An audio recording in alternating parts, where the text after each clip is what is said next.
गगन जब निराभासम निराकारम विरंजनम नित्यबोधम,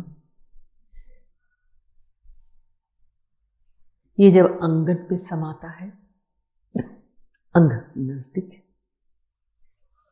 अपने घर की सामने की कुछ शून्य स्थल, गगन पूर्ण शून्य स्थल, एक शून्यता अंतरिक्ष जिसमें कहीं कुछ प्लेसमेंट है, कहीं घूम रहा है, कुछ दौड़ रहा है।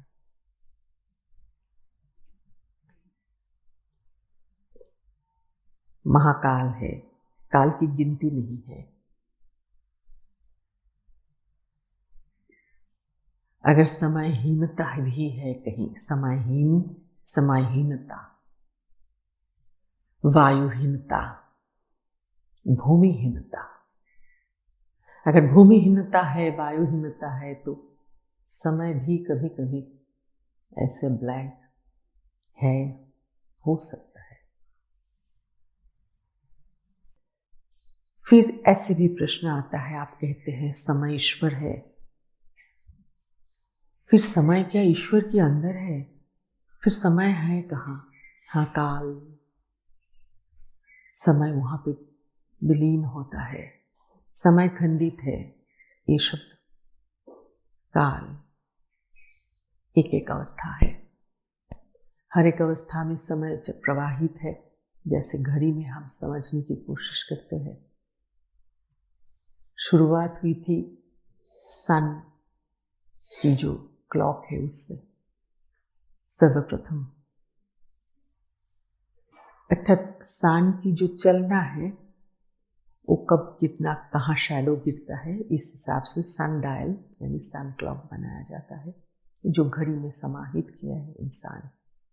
अब देखो, ये गगन में, ये व्योम में, ये शून्यता में सन में शैडो आया भी कहाँ और गया भी कहाँ। ऐसे काल महाकाल में निमज्जित हो जाता है। हमारे temporary every day every night में समय रहता है।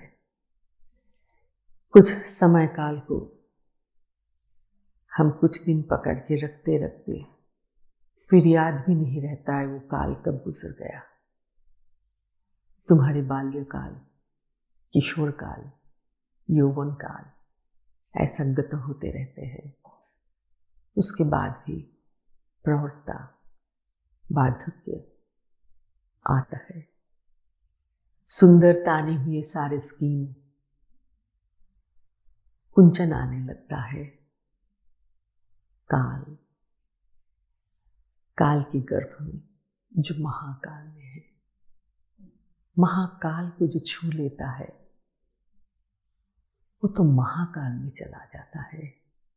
वहां समय की सीमा नहीं होता है।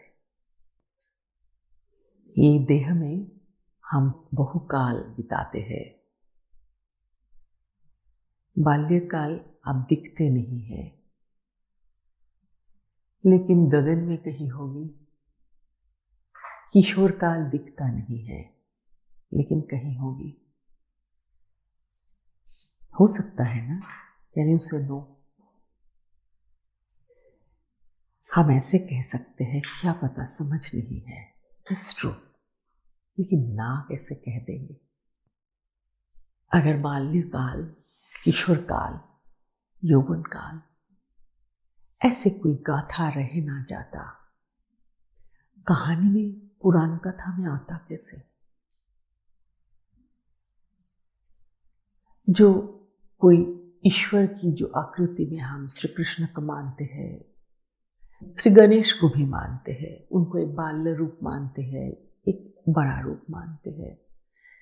अब फिर श्री कृष्ण की कितनी रूप का कितनी आवाहन, उनको वंदना, ये सब वंदन, उनकी आरती होता है। कभी उनके बाल्य रूप में, किशोर रूप में, यौवन रूप में, फिर कभी ज्ञानी गुरु रूप में।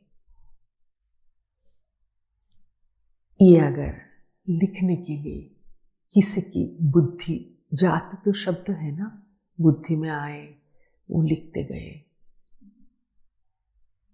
कहानी कैसे कहते हैं? महाभारत की वो कहानी लिखना पड़ेगा निरंतर।